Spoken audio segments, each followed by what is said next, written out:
going to be talking and doing a number of budget town halls to talk about a little bit of the history of the city's budget and some specifics about the budget I'm proposing.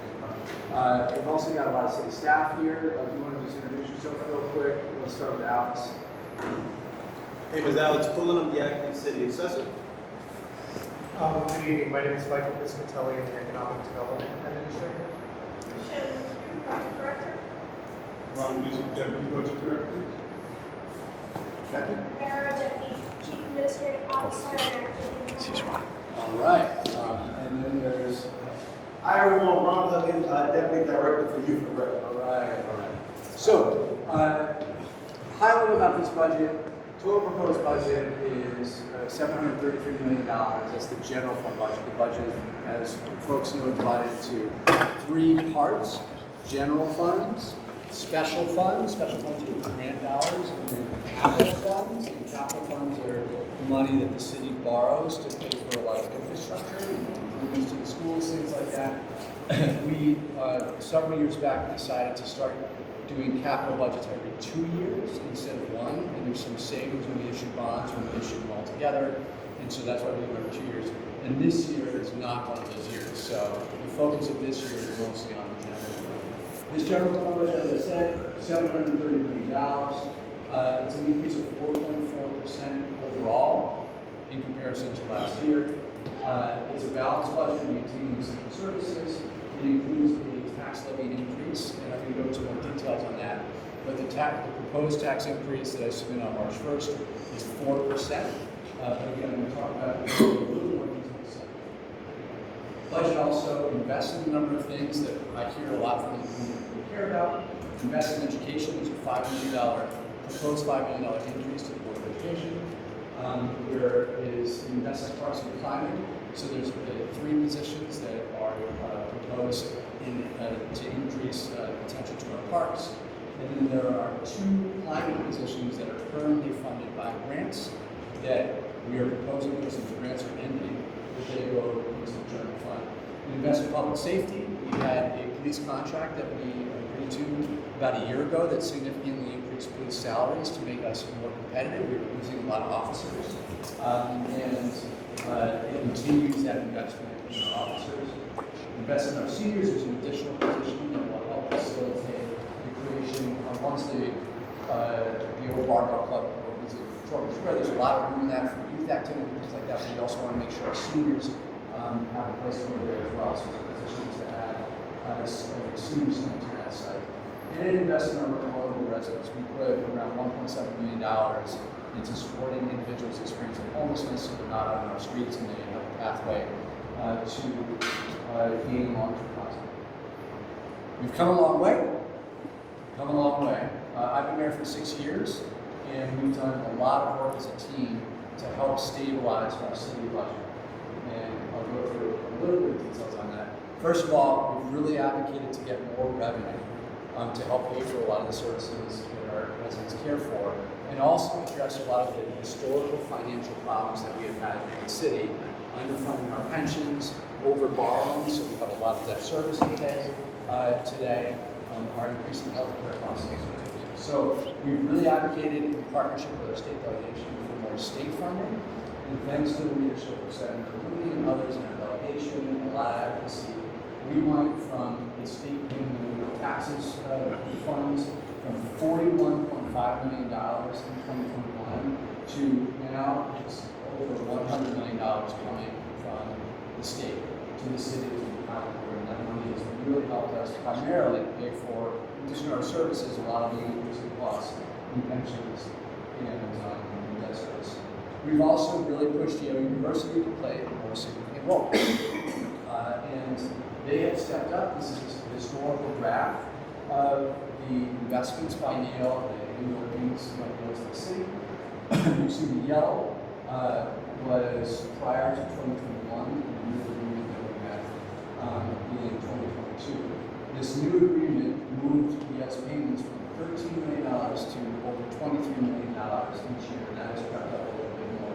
And then our most recent agreement added another $5 million and tied that to inflation. So you can see that amount will go up, continue to go in the future. So you just get a sense of over the years, Yale contributed a little bit to the city, became a little bit more, and then really in the last 6 years, it's significantly increased their commitment to the city, and that's helped us pay for a lot of these things as well. The grand list, obviously not a perfectly accurate graph, but the idea here is that the grand list is growing.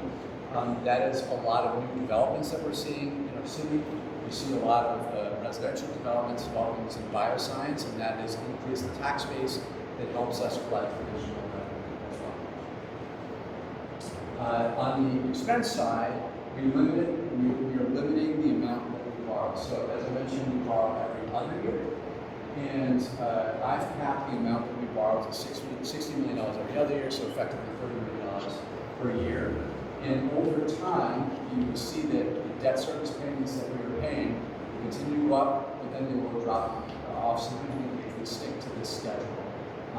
Because there's a lot of borrowing that's been done in the past, and then restructuring of the debt pushed a lot of costs to this period we're in now, because we're working through that. So you can see that our debt payments over time will start to go down, and significantly go down if we stick to this schedule.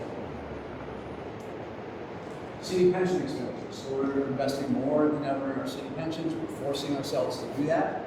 We have voluntarily increased our investment rate of return, so that effectively requires us to pay a higher amount each year, so we chip away at the legacy pension payments. You can see that this has been a hard process, right? We changed the IRR, significantly increased the investment rate of return in 2015 to 16 is done. But over time, we'll also see these numbers continue to go up and then drop off dramatically because we amortize our pensions so that we pay them all the historical debt off in 30 years.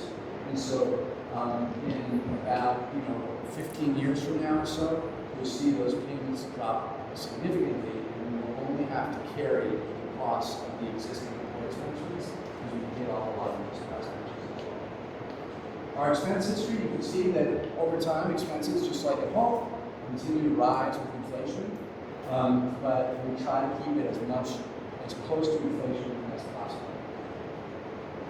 And in recent years, because of the work that we're really doing to increase revenues, to budget more efficiently and effectively, we've seen the general fund balance in the city, which is basically our rainy day fund, go from a negative balance to a positive balance. So in 2024, we had around over $50 million in our fund balance.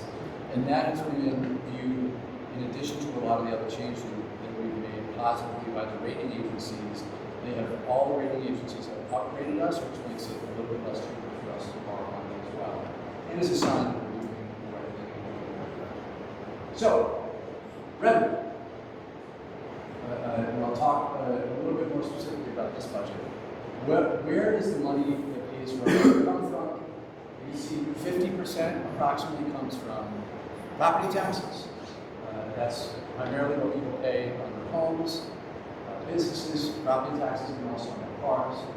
Around 40% comes from state aid. That's the state aid coming from the tiered pilot that I mentioned earlier, and education cost share fund. And then a smaller amount comes from license permits and fees, like parking tickets, things like that. And then it's important to point out that our grand list grew by 2.48% this past year, which helps us gain more revenue because there's more of a base to our taxes. This is a pie chart depiction of what I just said. Take a look. All right. And this is also a count of the exact numbers of most things that I've put down on property taxes. You can see 5% increase from the year before, and part of that's driven by grand growth, and part of that's driven by mill rate increase. State aid has increased about 3%. License and permitting fees gone down slightly. Interest income gone down slightly. We actually got a lot of American Rescue Plan funds that were in the bank that we're using now that we get interest income from. Rents and fines gone up slightly. And then pilots, which includes the Yale pilot, have gone up.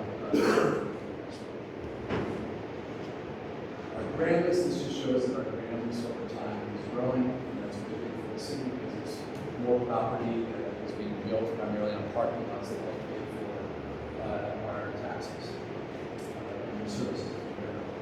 The AL payment, so I mentioned the AL payment in the agreement, so it's significantly increased over the years.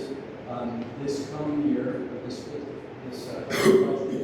it will go up to $24.8 million in this budget. It's important to note that when I submitted the budget, we did not finalize the AL agreement, the most recent AL agreement, with that $5 million additional fund. So the number that you see in the budget is the $24.8 million number, but ultimately with the additional $5 million, it'll be almost $30 million that AL will be paying to us.